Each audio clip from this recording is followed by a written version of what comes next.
In significant events, it's often the smallest details that can tip the scales, for better or worse. Consider the 1986 Challenger disaster, where a faulty O-ring led to the loss of 7 lives and hundreds of millions of dollars. Similarly, a tiny blood clot, barely visible under a microscope, can be fatal by obstructing blood flow to a vital part of the brain. Even a small patch of ice on the road can send a vehicle spiraling out of control, resulting in a tragic accident. The list is endless. Seemingly insignificant factors can have catastrophic consequences for major endeavors. Marriage certainly falls into the category of significant undertakings, and I, for one, valued mine immensely. Married for just over 8 years to my beloved wife, April, we have 2 wonderful boys, Chris and Charles. While I didn't pursue a college degree, my skills as a mechanic have provided us with a comfortable life in a spacious home. Despite the long hours I dedicate to my job, the financial stability it affords makes it worthwhile. My marriage has always been the cornerstone of my life, and I've worked tirelessly to support my family. Unfortunately, it's often the seemingly minor things that can unravel such important commitments. In my case, it was a tiny blood vessel in my brain that precipitated the downfall. Its proximity to another vessel caused swelling, triggering a debilitating migraine. I experienced one such episode on a particularly fateful day. The symptoms were all too familiar: sensitivity to light, escalating sounds, and unbearable smells. The sudden onset of excruciating pain caught me completely unprepared. Without my Imitrex inhaler, I had no way to alleviate the agony. While I had pills at hand, they weren't as effective and would take time to dull the pain to a tolerable level, rendering me incapable of working. I stumbled into my boss's office and delivered the unfortunate news. He immediately sprang into action, summoning his secretary, Penny, and instructing her to get me home safely, insisting I not drive under any circumstances. "For heaven's sake, go now," he urged. With Penny's assistance, my boss carefully guided me out of the office and down the hallway toward the exit. Once outside, Penny helped me lean against the wall, shielding my eyes from the intense sunlight as she retrieved her car. I kept my eyes tightly shut, pressing my hands against my temples, desperately trying to mitigate the throbbing pain. As we drove, my vision blurred, and the light became excruciating, forcing me to keep my eyes closed. The sounds around me morphed into an overwhelming drone, and the nauseating smell made my stomach churn. Thankfully, Penny knew the way to my house, so I didn't need to provide directions. It felt like an eternity, but eventually, she pulled up outside my home, helped me out of the car, and guided me inside. I followed her lead, barely able to walk on my own. Once in the kitchen, I instructed Penny to get my inhaler from the refrigerator. She placed it in my hand, holding it steady as I administered it into my nose, inhaling deeply as the medication entered my bloodstream. Then, I asked her to assist me to the living room, adjacent to the kitchen, and help me onto the sofa. I requested she draw the blinds and turn off all the lights, which she promptly did. After a few minutes, I could already feel some relief setting in, so I assured Penny that she could leave. Gratefully, I thanked her for her help and welcomed the peace and quiet as she departed. I must have drifted off to sleep quickly as the pain receded, because I awoke later to the sound of voices. The room was enveloped in darkness, indicating it was likely later in the day. When I regained my bearings, I instantly realized the pain had vanished, leaving me feeling tender but free from the lingering effects of the migraine. Taking a moment to sit up cautiously, I waited, half expecting the pain to return, but it didn't. She had left, thank God. In the dim light, I recognized the voices of my wife, April, and her neighbor and friend, Robin. They seemed oblivious to my presence, given the darkness and the still-off lights. Perhaps April assumed I was resting after coming home early. Though my car wasn't in the driveway, she probably hadn't realized I was here at all. Maybe I could surprise them both.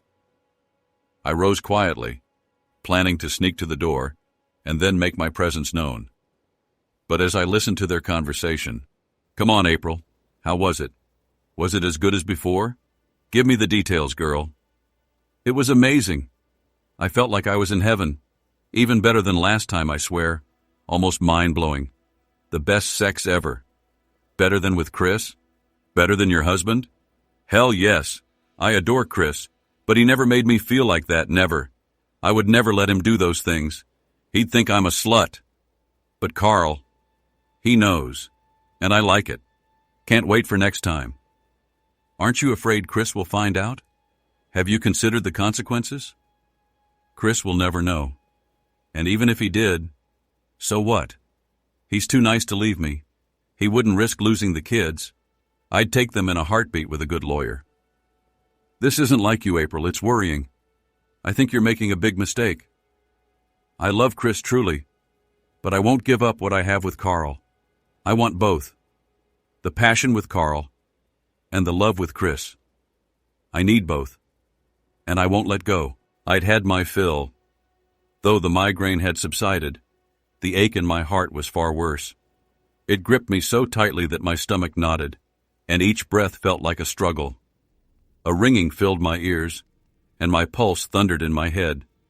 Fear surged through me as if a heart attack were imminent, and I clung to the doorframe until some semblance of calm returned to my body.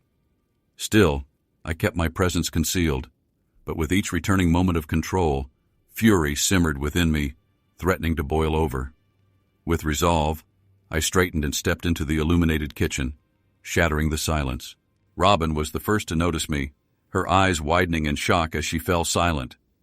April, catching Robin's reaction, turned to see me, her expression shifting from contentment to astonishment, then to dread, and finally to anger, all in an instant. Pushing her chair back, April rose to confront me. "How much did you hear? Why were you lurking and spying on me?" she demanded. I met her gaze in silence, then glanced at Robin, who wasted no time in excusing herself. "I need to go. Pete and I can take care of the boys if you need time. I'll call you later," she said before hurrying out the side door. I watched her departure wordlessly. Left alone, I turned my attention back to April, once the woman I cherished unconditionally for 8 blissful years. 8 years I thought would stretch into eternity, where we'd grow old together. But tonight, that expectation shattered. There would be no forever for us. April ended it all tonight. "Where are the boys? What were you up to while you were having your fun with your lover? Did you even think about them? Or were you too busy enjoying yourself with someone else while leaving them unattended?" Now composed and collected, the pain still lingered, sharp and deep. It would take a while for it to ease. April's face twisted with anger, masking her beauty with ugliness. Perhaps that mask was the real April, hidden beneath the surface all along. "The boys are with Carly. Robin and I went shopping, and Pete watched over them. And I wasn't with anyone else, just Robin." With that statement, she seemed to feel victorious. The anger on her face morphed into satisfaction.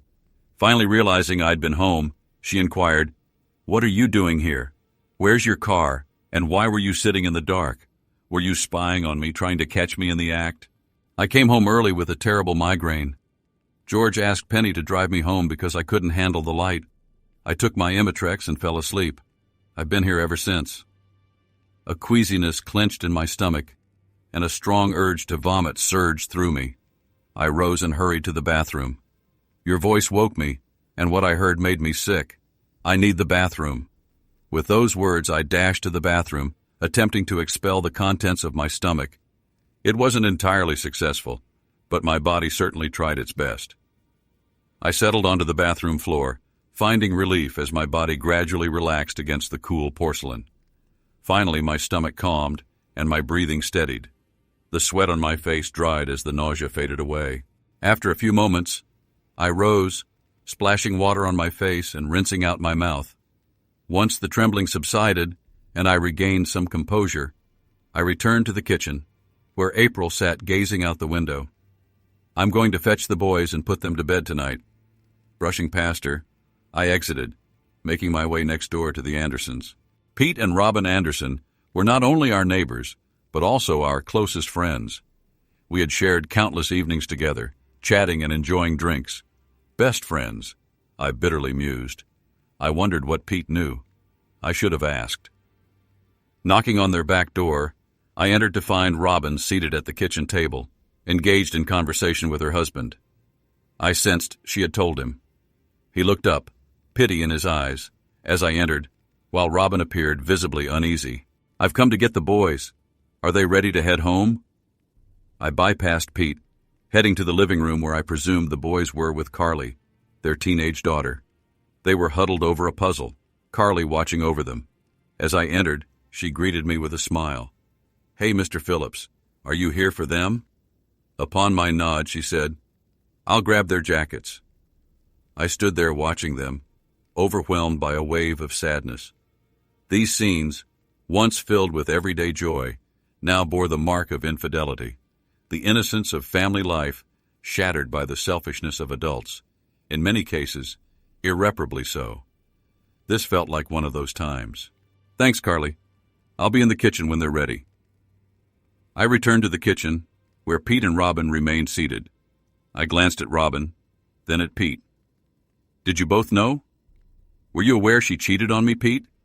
Did it bring you some twisted satisfaction, knowing, while we were together?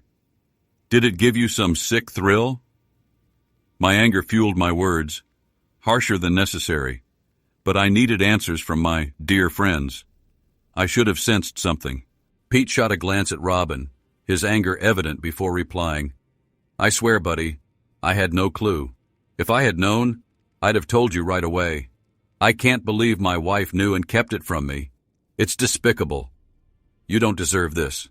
I won't apologize to her, but I'm here for you if you need me." His gaze hardened as he looked at his wife. I believed him. He would have confided in me if he had known. So that was Robin and April's secret. "Thank you, Robin," I sneered. "Thanks for making me a laughingstock, a betrayed man, a fool who didn't need to know his wife was fooling around with another guy. I hope that sits well with you, knowing what you knew, while thinking of me." I turned as I noticed Carly approaching hastily, putting on a smile as the boys emerged, each clutching a cookie. I silently prayed Carly hadn't overheard my last words, but the look on her face suggested otherwise. This marked return to my body. Still, I kept my presence hidden. But with each returning moment of control, fury simmered within me, threatening to boil over. With resolve, I straightened and stepped into the illuminated kitchen, shattering the silence. Robin was the first to notice me, her eyes widening in shock as she fell silent. April, catching Robin's reaction, turned to see me, her expression shifting from contentment to astonishment, then to dread, and finally to anger, all in an instant. Pushing her chair back, April rose to confront me. "How much did you hear? Why were you lurking and spying on me?" she demanded. I met her gaze in silence, then glanced at Robin, who wasted no time in excusing herself. "I need to go. Pete and I can take care of the boys if you need time. I'll call you later," she said, before hurrying out the side door. I watched her departure wordlessly. Left alone, I turned my attention back to April, once the woman I cherished unconditionally for 8 blissful years. 8 years I thought would stretch into eternity, where we'd grow old together. But tonight, that expectation shattered. There would be no forever for us. April ended it all tonight. "Where are the boys? What were you up to while you were having your fun with your lover? Did you even think about them? Or were you too busy enjoying yourself with someone else while leaving them unattended?" Now composed and collected, the pain still lingered, sharp and deep. It would take a while for it to ease. April's face twisted with anger, masking her beauty with ugliness. Perhaps that mask was the real April, hidden beneath the surface all along. She retorted, "The boys are with Carly. Robin and I went shopping, and Pete watched over them. And I wasn't with anyone else, just Robin." With that statement, she seemed to feel victorious. The anger on her face morphed into satisfaction. Finally realizing I'd been home, she inquired, "What are you doing here? Where's your car? And why were you sitting in the dark? Were you spying on me, trying to catch me in the act?" "I came home early with a terrible migraine. George asked Penny to drive me home because I couldn't handle the light. I took my Imitrex and fell asleep. I've been here ever since." A queasiness clenched in my stomach, and a strong urge to vomit surged through me. I rose and hurried to the bathroom. Your voice woke me, and what I heard made me sick. I need the bathroom. With those words, I dashed to the bathroom, attempting to expel the contents of my stomach. It wasn't entirely successful, but my body certainly tried its best. I settled onto the bathroom floor, finding relief as my body gradually relaxed against the cool porcelain. Finally, my stomach calmed, and my breathing steadied. The sweat on my face dried as the nausea faded away. After a few moments, I rose, splashing water on my face and rinsing out my mouth. Once the trembling subsided, and I regained some composure, I returned to the kitchen, where April sat gazing out the window. I'm going to fetch the boys and put them to bed tonight. Brushing past her, I exited, making my way next door to the Andersons. Pete and Robin Anderson were not only our neighbors, but also our closest friends. We'd shared countless evenings together, chatting and enjoying drinks. Best friends, I bitterly mused. I wondered what Pete knew. I should have asked. Knocking on their back door, I entered to find Robin seated at the kitchen table, engaged in conversation with her husband. I sensed she had told him. He looked up, pity in his eyes, as I entered, while Robin appeared visibly uneasy. I've come to get the boys. Are they ready to head home?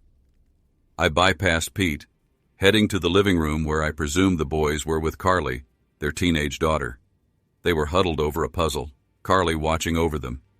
As I entered, she greeted me with a smile. Hey, Mr. Phillips, are you here for them? Upon my nod, she said, I'll grab their jackets. I stood there watching them, overwhelmed by a wave of sadness. These scenes, once filled with everyday joy, now bore the mark of infidelity.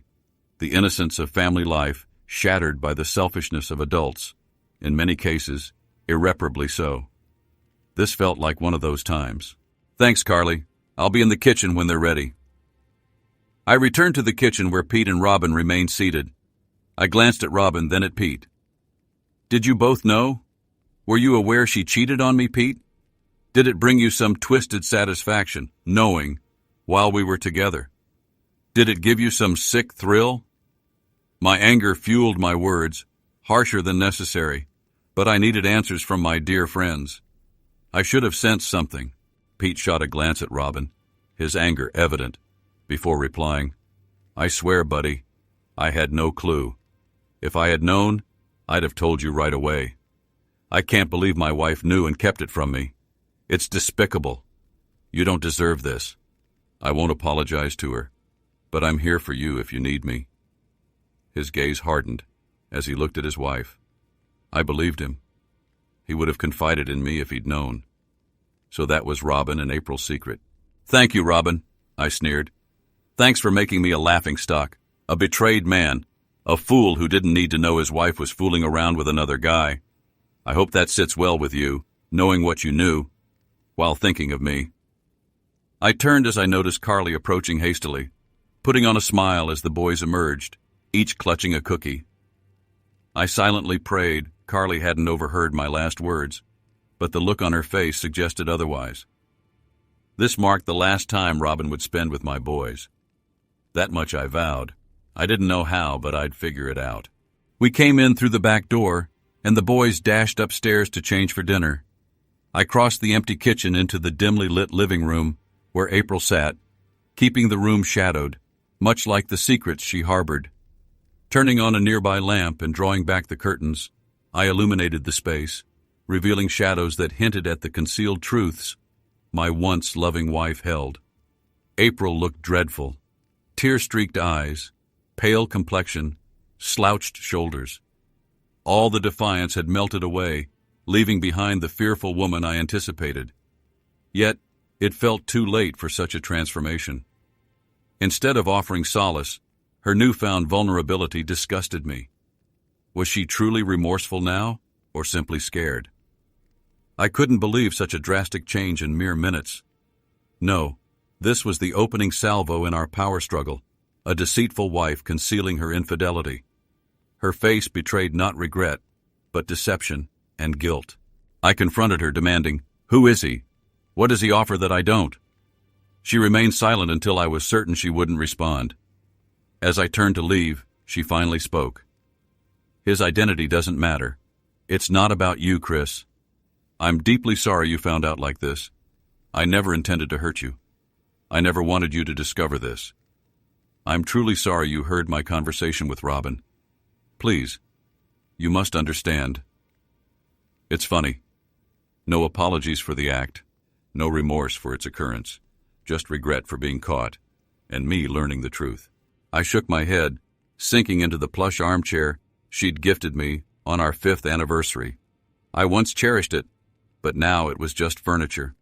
Please, let me explain. Our story doesn't have to end here. We can salvage what we had. If only you'd try to understand. We could move forward, she pleaded with me, a familiar expression when she desired something I disagreed with. Can you promise it's over? That you'll never see him again? I maintained a calm tone, but my body tensed, hands gripping the chair's arms tightly for control. April met my gaze with tear-filled eyes, but offered no reply. That silence spoke volumes. She wouldn't cease. I'd heard her words to Robin. She sought both paths and wouldn't let me hinder her. She wasn't willing to relinquish him and sought my approval. I believe this is your decision. After dinner, I'll tuck the boys in, then we can explore our options tomorrow. I'll pack my belongings and stay with my brother. Rising, I exited to the kitchen, a refuge amidst the turmoil. It's odd how the kitchen becomes a sanctuary in dire times. Strange thoughts surface when your world crumbles. It's even stranger to realize your world is crumbling. April busied herself with dinner while I spent quality time with the boys in the playroom, engrossed in their game. April called us for dinner, prompting a noisy transition as I ushered the boys to the bathroom to wash up. Mundane tasks, an anchor in the chaos. Dinner was lively. The boys, full of energy, relished the meal and each other's company, contrasting sharply with their subdued parents, lost in thought over looming decisions. Ah, the innocence of childhood, slipping away. Why do kids yearn to grow up? They perceive adult freedom as boundless, unaware of the consequences and responsibilities. Adults, however, understand better. Yet some disregard limits and consequences, like April. Post-dinner, April cleaned the kitchen while I escorted the boys to bed. We shared stories until they settled down, drifting into slumber where dreams knew no bounds. My heart ached as I watched, knowing this, too, must end. Downstairs, I sank into a chair, grasping for stability. My world slipped away, beyond my control. Though I loved April deeply, her words echoed in my mind. He never made me feel this way, and I'm his slut. There was no turning back from those words. As I pondered the possibilities, I felt the love within me extinguish. April entered and took a seat. We need to talk. I understand you're upset, but you must grasp my perspective. What I share with Carl is purely physical, the allure of novelty. I anticipate it'll fade soon, but currently I can't seem to break away. It's what stimulates me, but it doesn't affect my love for you. He's merely a distraction, nothing more. It'll end soon, and we can return to how things were. You just have to let it run its course. Her words flowed, but I struggled to comprehend. I can't resist this. I can't stop seeing him. Should I allow this to continue? Is she irrational, or just deluded? This must cease. Clearly, you're the one failing to grasp reality. There's no us. There's no we. It's just you. And him. That's all that remains. It's over between us.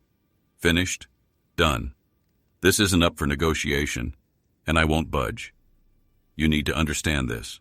Despite 8 years of marriage, you can't possibly believe I'd condone your affair. But Chris, I love you. You're the only man I've ever loved. I don't even like Carl. Please try to understand. Give me time.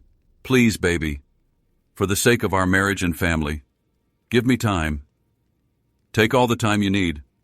Tomorrow, I'll contact a lawyer, and we'll divide everything equally. I don't want to hurt you like you hurt me. I just want this to end now. Emotionally drained, I yearned to retire to bed, seeking respite from the heartache.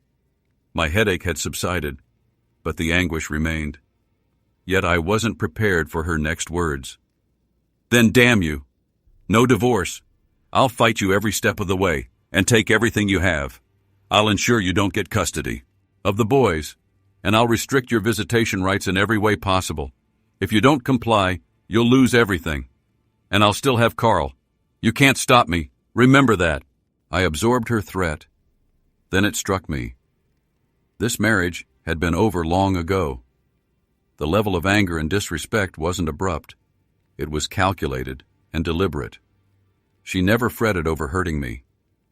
If she had, she wouldn't have embarked on this path.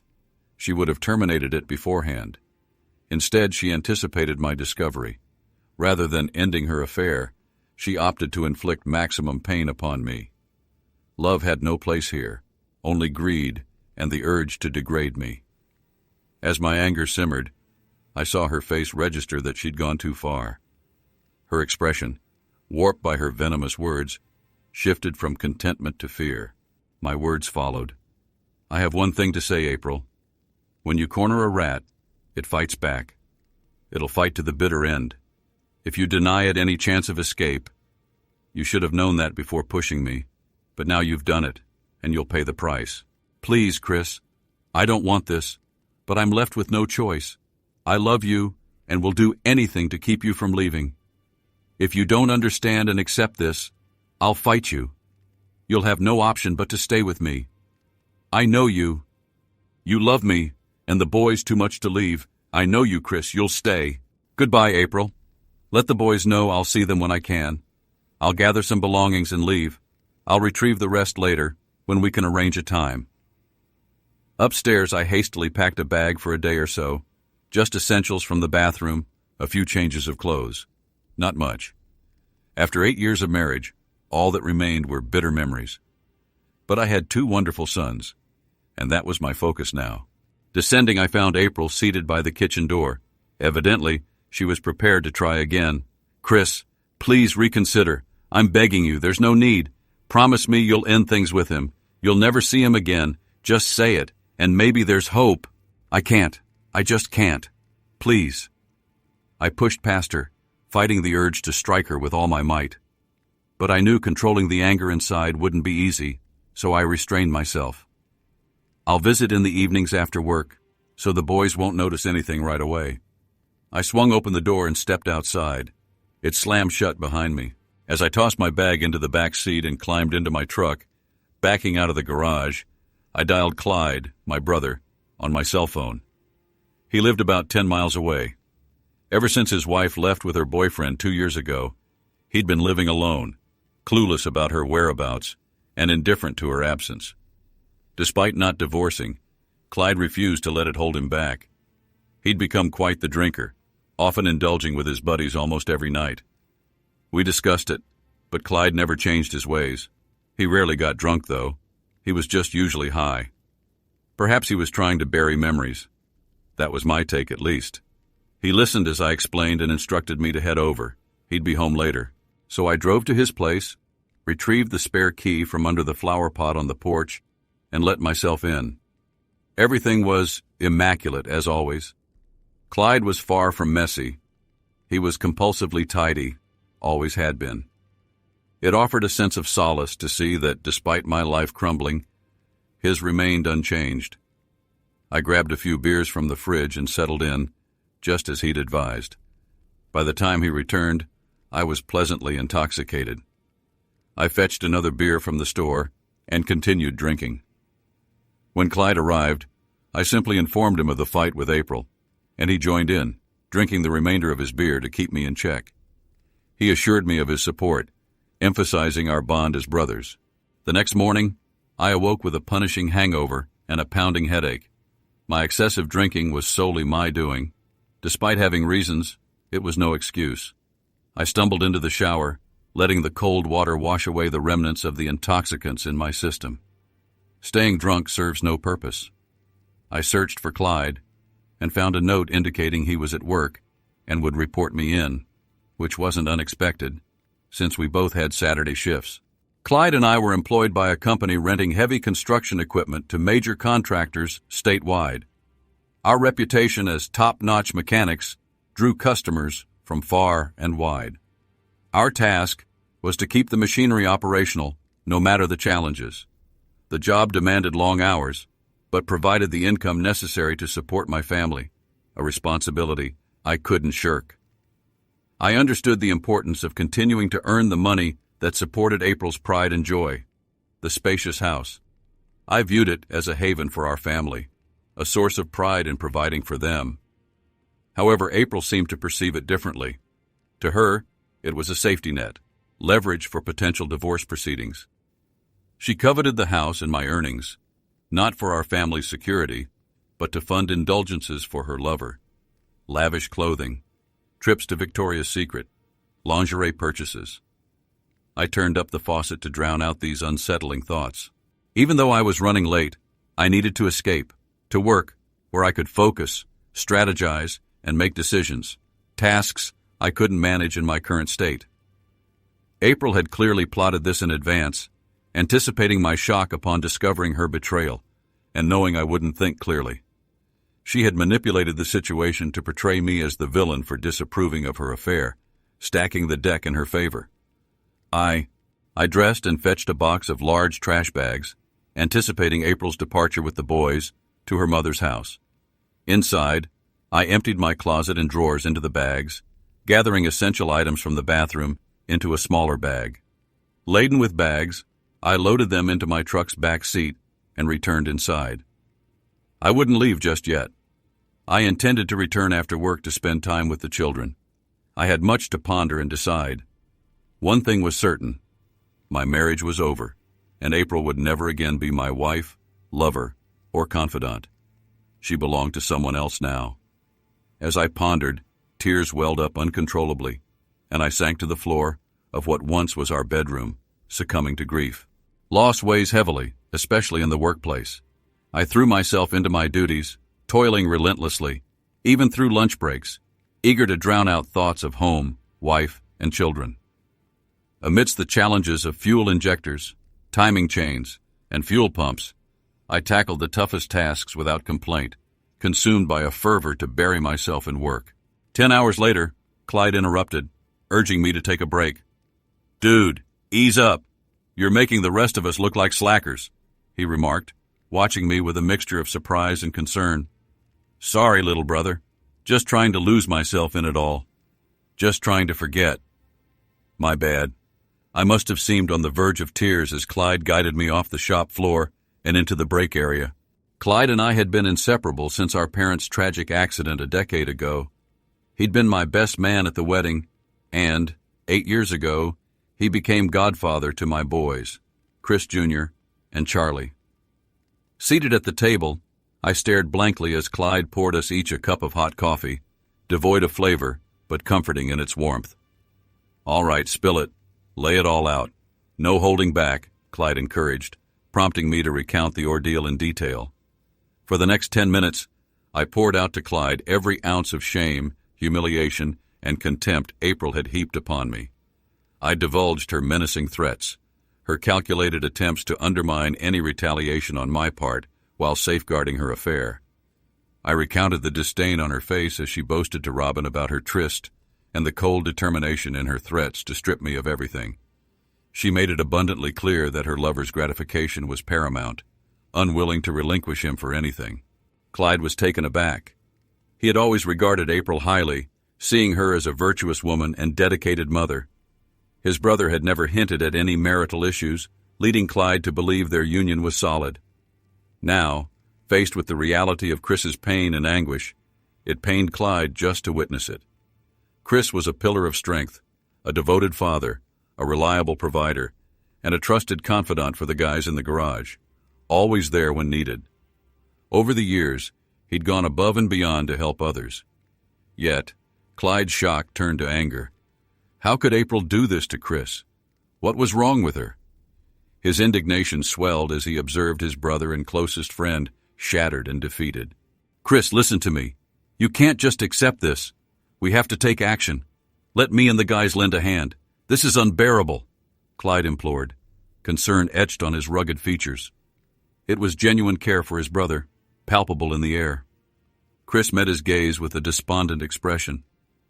What can I do? If I divorce her, she'll strip me of everything.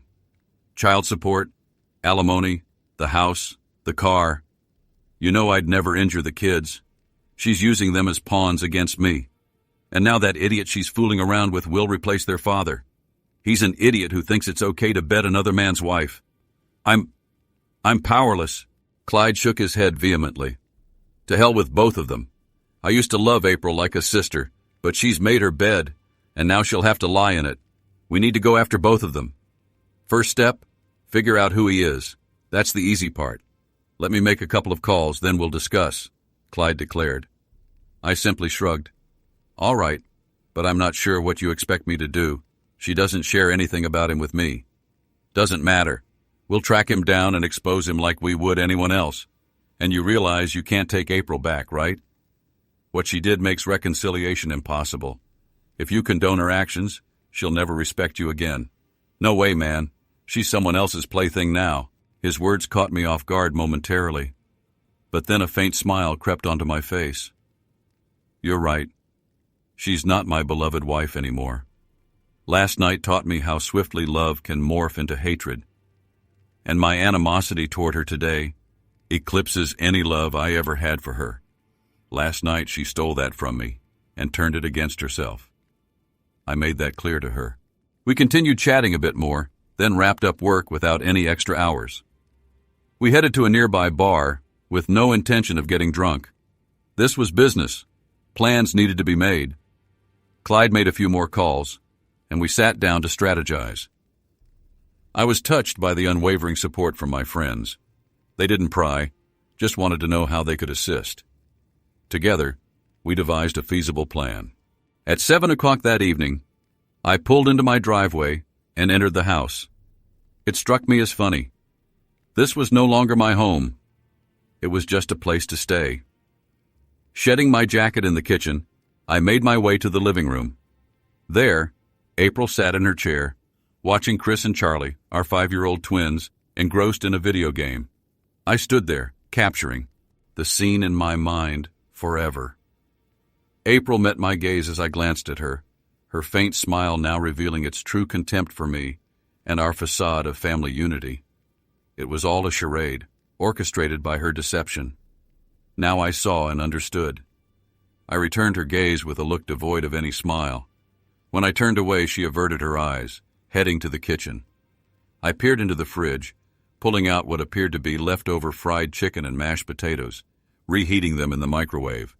I wasn't hungry, but I needed the distraction.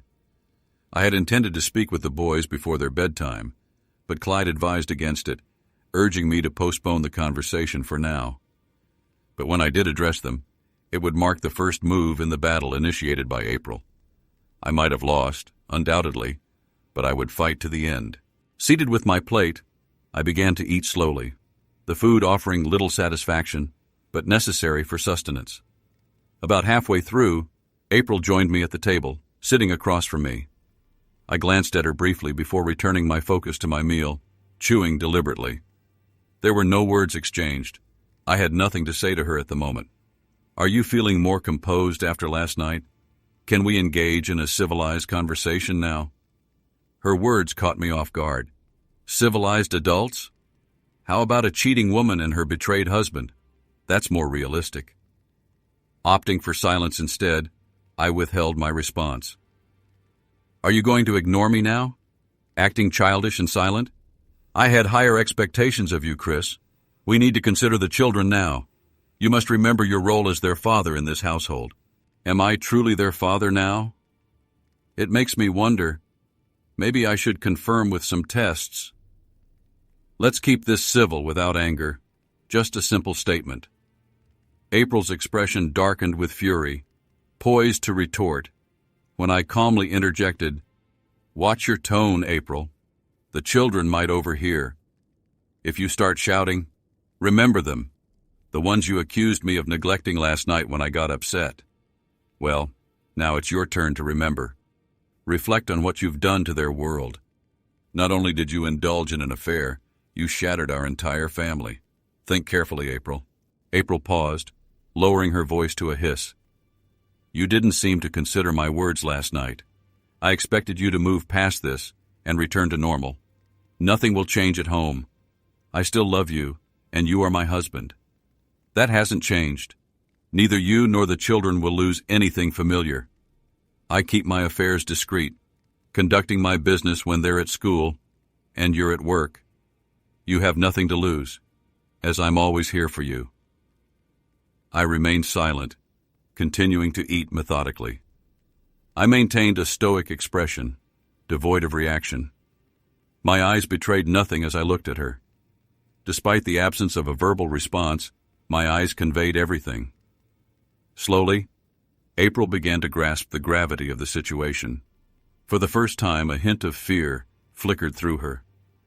What do you intend to do? Will you make things difficult for me? I hoped you loved me enough to grant me this time, alone. I told you last night that he didn't take anything from you, and that I'll always support you. Why can't you grasp that? April grew increasingly emotional while I continued to stare at her calmly. My food finally swallowed, I suggested, let's save this discussion for after the kids are in bed. I listened to you last night, despite my discomfort, but I won't entertain this conversation while the children are awake. April appeared to regain her composure and resumed smiling. Thank you for that. I think you had some valid points, but your words hurt me. I'll take the boys upstairs soon, and then we can talk. She passed by me, placing her hand on my shoulder. I involuntarily flinched at her touch, causing her to retract her hand. The disgust I felt from that simple gesture was palpable. With the kids, I tried to maintain my usual self, though knowing everything was about to change weighed heavily on me. Yet, I had come to terms with the fact that April's actions had shattered it all for me. Perhaps I should just play the role of the compliant husband and accept her terms, wait until she's done with her affair. After all, hadn't she claimed she still loved me and wanted to remain married? But I knew I couldn't do it. Not now. Not ever again. Around 9 o'clock, April entered the room where I sat. Letting out a heavy sigh, she settled into a chair and smiled. I put them to bed, and they fell asleep. They're getting too big to tuck in, but they still say goodnight and pretend to sleep. They're good boys. I nodded in agreement. They're wonderful kids. It's unfortunate that they'll have to endure so much pain, and I'm unsure how to ease their suffering. What do you mean? I thought you understood that nothing needs to change. Just give me what I want, and we can return to being the same family we were. Just be patient. I promised it would all be over soon. You won't lose anything.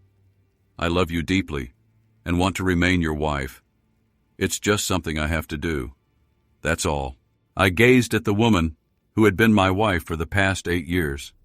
I married her because I couldn't imagine life without her. We had 2 amazing children and a solid marriage. Until last night. Now everything was different, and she couldn't comprehend why I deemed it necessary. I wouldn't delve into the specifics tonight, but I needed to be unequivocal. April, I heard you out last night. You made your desires clear. You claimed you love me and want to be my wife. You insist he doesn't take anything from me, refuse to disclose his identity because it's none of my business. And you outline the consequences if I pursued a divorce. You made it abundantly clear that you'll strip everything from me without hesitation, just as you stated. You threatened to take everything, even my boys. That much was evident. April listened, her face displaying anger. She wasn't pleased with my recap of her words. However they sounded, they resonated differently coming from me, but she recognized the truth in what I conveyed. I perceive that you don't view this situation the same way I do, Chris. I emphasize that this isn't about our marriage. Yet, you didn't heed my words. Why can't you trust me when I express that I still love you and desire to uphold our marriage? What I heard from you last night, April, was disdain.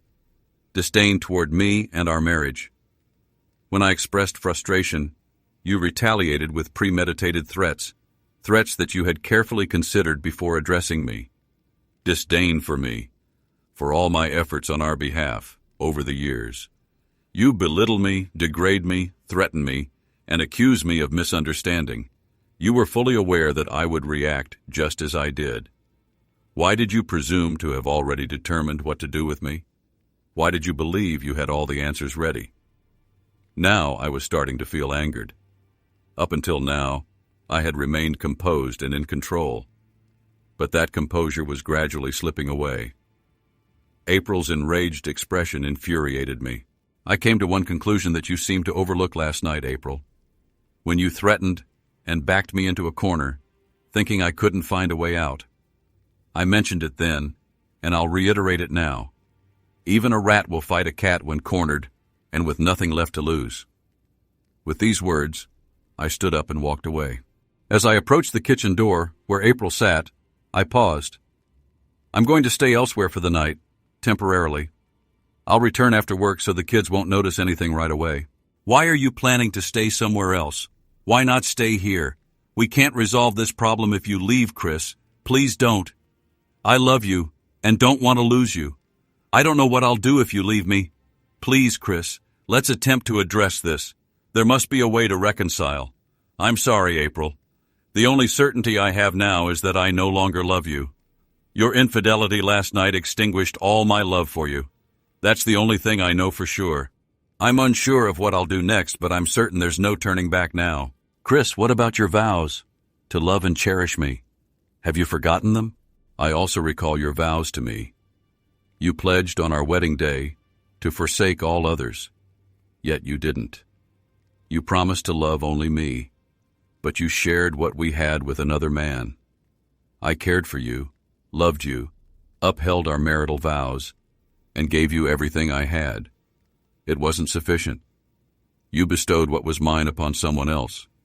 You gave it away, shattering my love in the process. So yes, I can move past this. You shattered my love for you into pieces. I can depart, and I will. I headed to Clyde's house, where he welcomed me to stay as long as needed. Time to finish what we started. Soon, it would all be over, and I would begin anew. In the following days, I balanced work with evenings spent with my kids. However, I avoided any further interaction with April, despite her attempts to engage. I walked away each time. On one occasion, she yelled, but I simply left without a word. During a work break, a colleague informed Clyde that preparations were complete, and we'd have results in a few days. All that remained was patience. The routine continued unchanged until the following week. Each evening, I returned to an increasingly agitated April. The kids seemed oblivious, but Charlie's question about my long hours prompted reassurance. He seemed satisfied, and the momentary crisis passed. April persisted with questions, but I ignored her, leaving when she took the kids to bed. By week's end, Clyde entered the break room and handed me a folder without a word. I opened it to find a brief report. Carl Cummings, a 24-year-old junior attorney at Lincoln, Rice, and Holmes, divorced 2 years ago, financially stable, residing in a condominium where April had visited multiple times that week. Now armed with a name and address, I pondered what allure he held that eluded me. Yet it was no longer my concern. Had April approached me earlier, perhaps this could have been resolved differently. So, what's next? What steps should I take? I sought Clyde's guidance. Though the issue was mine, Clyde seemed the one in charge. I was fortunate to have friends and a brother like Clyde. Being a good man and diligent worker sufficed for true friends. Now I needed them more than ever. Everything's underway. The first move happens tonight. I'll call you once it's set. Just keep your phone close. You can inform her and put an end to this mess. Okay. Knowing it needed to be done didn't bring relief. This wasn't my preferred approach.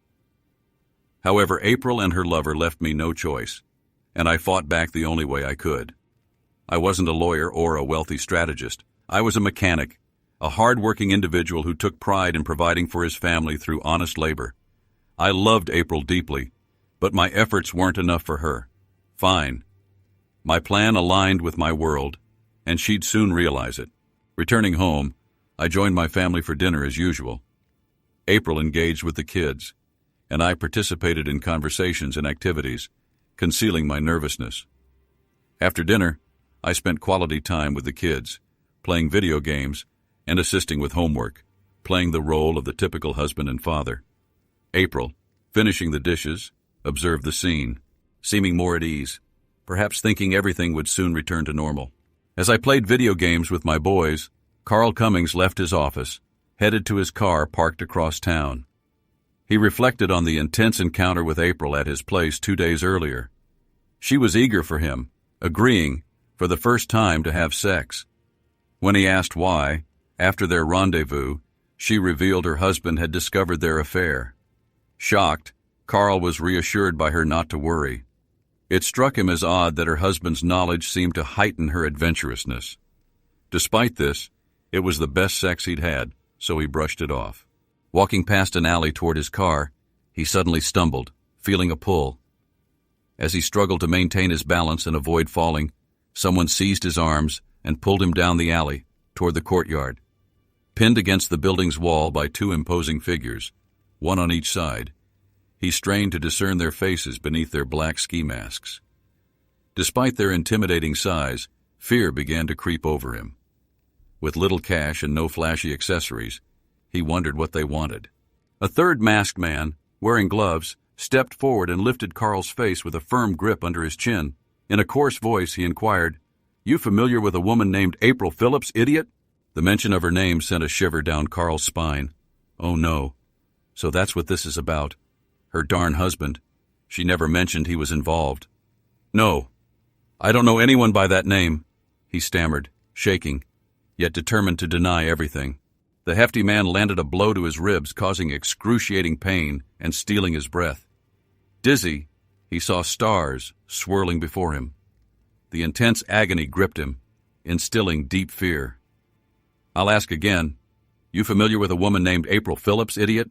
Unable to deceive any longer, Carl abandoned denial. "Yes, I know her. Please God, let me make it out of here alive," he prayed silently. "You'll never cross paths with her again. Clear?" The imposing figure awaited his response. "Crystal clear, got it." Perhaps it was merely a warning. Got it. He could accept that. "I need to ensure you grasp this fully.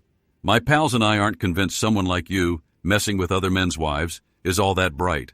So we're going to ensure you comprehend," the big man explained ominously. Ceasing their pressure against the wall, they allowed him to steady himself. The initial blow struck him hard in the groin, causing him to double over. Despite his agony, they prevented him from collapsing, delivering another blow to his ribs. A sharp click signaled a broken rib. Then came a devastating blow to his jaw, nearly toppling him with pain.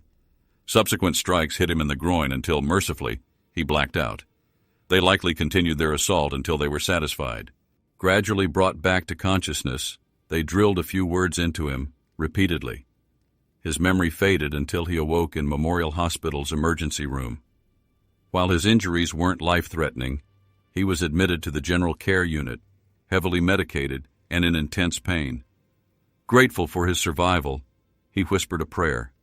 They informed him she might contact him, instructing him precisely what to say. He recalled the words he needed to convey to her. "I deeply apologize, Mrs. Phillips. It was my fault, and I deeply regret it. I will cease all contact with you and your children. I'm sorry our paths ever crossed. Farewell." Carl reclined on the bed, awaiting her call. He rehearsed these words in his mind to avoid any errors. He reminded himself that any deviation would not go unnoticed, and the consequences would be severe. Repeating the phrases to himself once more, he vowed never to pursue a married woman again, regardless of who she may be. Just past 8 o'clock in the evening, while playing with the twins, my cell phone rang. Excusing myself to another room, I took the call. Seeing Clyde's caller ID, I heard a brief message. "It's done. Lesson 1 completed. He was admitted to the hospital." Then the call ended. Returning to the living room with a smile, April noticed, but said nothing, returning a smile herself, interpreting it as good news.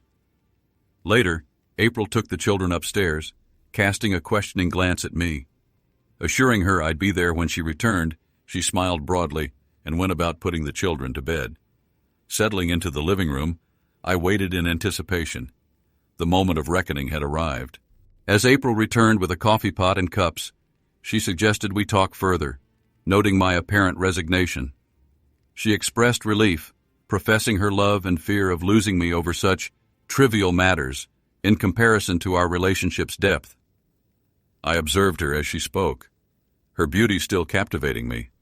After all, she was the woman I'd cherished for so long, envisioning a future of growing old together. But now, those plans, those dreams, lay shattered. Let the end commence now. April, I need to tell you something, and I need you to listen carefully, I began. I know your lover's name is Carl Cummings, a junior associate at Lincoln, Rice & Holmes. I know all about him, including your 2 meetings with him this week. April appeared surprised, poised to respond, but I motioned for her to remain silent. That's the issue. You threatened me with divorce when I expressed my anger. You threatened to strip away everything I have. I remember your exact words, etched into my mind. You said, "I'll take everything you have." You said more, but those were the words that lingered, words dripping with contempt that shattered our marriage.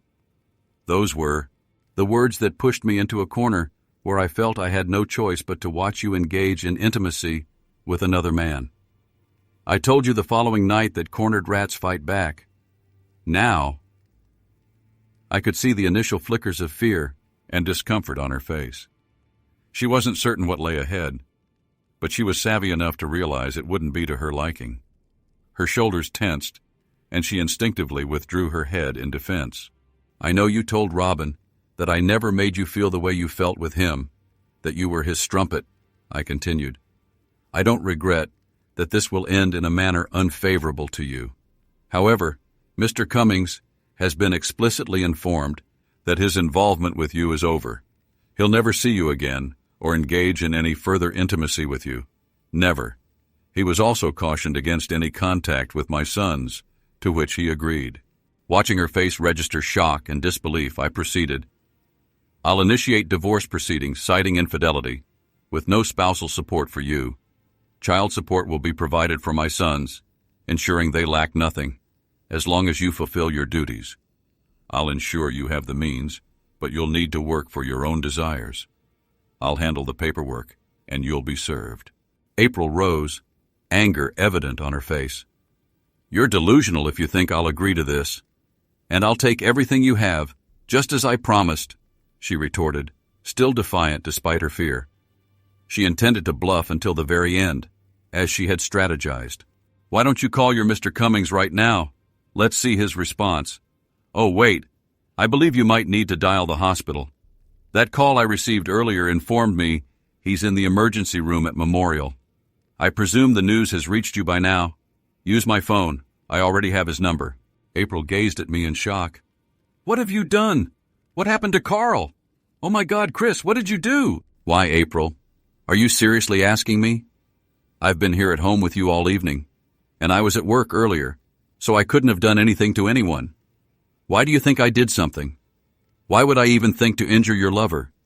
You made it abundantly clear that I should steer clear of this situation. It's none of my concern. My demeanor surely frightened April. She had never seen me like this. I was typically calm and passive, never causing injury to anyone. I wouldn't even discipline the children physically, leaving that to her. Now, she viewed me differently. My expression was cold and stern, my eyes devoid of emotion. April entered the next room, and I overheard her speaking on the phone. She returned with tears in her eyes, collapsing into a chair and staring into the distance. I remained composed, picking up the newspaper. I knew what she had heard on the phone. Her lover was ending things with her. Faced with the choice of that, or enduring a smacking each time he encountered her. That was the ultimatum delivered to him by 3 imposing men who intercepted him as he left work earlier.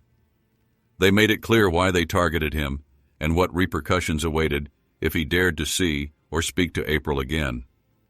They ensured he fully comprehended the message.